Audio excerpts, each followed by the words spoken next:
Hi bro, இங்கே பாருங்கள், இதான் நெல் கதிர். யார் யாருக்கெல்லாம் நல்லா தெரியுமா? நெல் கதிர்னு தெரியும், ஆனால் சிலவங்க கொமைப்பீங்க, அது எனக்கு தெரியும். கொம்பை இறங்கிட்டான்னு சொல்லுவாங்களா, அது மாதிரி பால் முத்திருச்சுக்கா, பால் வருது பார்த்தீங்களா? இன்னும் அடுத்த மாதம் அறுவடை, இன்னும் ஒரு மாதம் கிடக்கு. நல்லா இருக்க மழை. ஆனால் அறுவடை பண்ணும்போது மழை வரக்கூடாது. அறுவடை பண்ணால் காற்று அடிக்காமல் இருந்தால் நெல் கீழே சாயாமல் இருக்கும். காற்று ரொம்ப அடிச்சுன்னா நெல் சாஞ்சிச்சுன்னா அப்புறம் அவ்வளோதான், போச்சு, முதலுக்கே மோசம். எப்படி இருக்குங்க பாருங்க.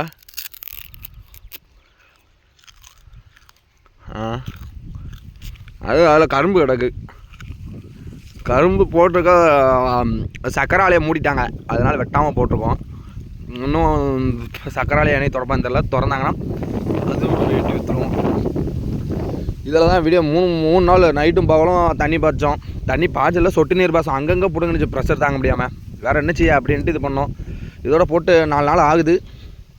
நேற்று வீடியோ போட்டிருப்பேன், பார்த்துருப்பீங்க நீங்கள். ஒரு லைக், ஒரு சப்ஸ்கிரைப் பண்ணுங்கள். என்ன பண்ணுறது, இது இன்னொரு 4 அடுத்த வாரம் பார்த்தீங்கன்னா முளைப்பு வரும். அது கட்டாயம் உங்களுக்கு எடுத்து காட்டுறேண்ணே, நல்லாயிருக்கும் பாருங்கள்.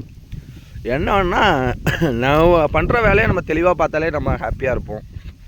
இது மாதிரி வரப்பில் நடந்து போகிற சுகம், இந்த காற்றை சுவாசிக்கிற சுகம் யாருக்குமே கிடைக்கும், நிறைய பேருக்கு கிடைக்கும். சிலவங்களை ஏங்குவாங்க. சிட்டியில் இருக்கவங்க அப்புறம் இதெல்லாம் பார்த்தா புதுசு அதிசயமாக நினைப்பாங்க. அவங்களுக்குலாம் உடம்புலாம் புல்லரிக்கும். நம்மளுக்கு பழகி போச்சு, சேத்துலையும் ஈத்துலையும் கிடந்து கஷ்டப்பட்டு. எவ்வளோ அழகாக மழை இறங்குது பாருங்கள். இங்கே இருக்க அந்த அம்மா, ஆனால் ஒரு அம்மா இருக்காங்க பார்த்தீங்களா, தள்ளாடுற வயசு அந்த அம்மாவுக்கு. ஆனால் அந்த அம்மா அப்போ இருந்தும் விவசாயம் தான் பார்க்காங்க. ஏன்னா அந்த அம்மா என்ன சொல்கிறது, ஒரு எனக்கு தெரிஞ்சு ஒரு 92 வயசு 96 வயசுக்கு மேலே தான் இருக்கும். கம்பு தான் ஊன்றாங்க. இன்னும் 10 வருஷம் இருப்பாங்க போலுக்க. நம்மளாம் இப்போ உள்ள காலத்தில் அல்பாயுசில் தான் போவோம். எவ்வளோ அழகாக இருக்குன்னு பாருங்கள். பாருங்கள், என்னடா இவன் பைத்தியக்காரன் என்னன்னு சொல்லி உலகிருக்கான்னு நினைக்காதீங்க. வீடியோ பாருங்கள் சரிங்களா, கஷ்டப்படுறோம். வீடியோ பாருங்கள் எங்களுக்காக. லைட்டாக பார்த்து இருக்கிறோம், லைக் பண்ணிட்டு தள்ளி விட்டு போங்க, பார்க்காம இருக்காதீங்க. அட்டகாசம் தான், பயங்கர அட்டகாசம் பண்ணாங்க. பண்ணி இறங்குது தலைவா, எனக்கு அதான் தலைவா கஷ்டமாக இருக்குது. அங்கே இருந்தாங்க இருக்காங்க, மலையிலேருந்து டக்குன்னு இங்கே இறங்கிது, பண்ணி இறங்கி பாடாப்படுத்துது. நெல் போடவே பிரச்சனை இல்லை, பாக்கி இது போட்டோன்னா பண்ணி தொந்தரவு தாங்க முடியாது இருக்கு. தென்னை மரம்லாம் வச்சு குட்டை நேரத்தில் தான் வச்சேன். 2 வருஷம் ஆகுது, வளரும் நாட்டுக்கு ஒன்றும் பண்ண மாட்டேங்குது.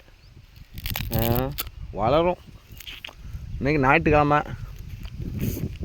வேலைக்கும் போகணும். இதை காலைல வந்து பார்த்தேன், மழை நல்ல மழை, அதனால் ஒன்றும் பண்ணல. இப்போ காலைல 2 நாளைக்கு பக்கத்தில் போக வேண்டாம், சோளம் பக்கத்தில் போனால் நெல்லை மட்டும் பார்த்தா போதும். நெல்லையும் பார்க்க தேவையில்ல, அது நான் அடுத்த மாதம் அறுவடை பண்ணும்போது தான் பார்க்க முடியும். சைடில் உளுந்து போட்டது கிடக்கு போலுக்கா, உளுந்து சைடில் நெல் உளுந்து போட்டுருவாங்க. தெரியுதா உளுந்து உங்களுக்கு? இதை நாங்கள் சின்ன வயசில் பைத்தங்கான்னு நினச்சி நாங்கள் வாட்டில் வயக்காட்டில் அடக்கிறதுலாம் தின்னுக்கிட்டே கிடப்போம். ஆனால் இது உளுந்து காய் இப்படி தான் இருக்கும் நீட்டாக.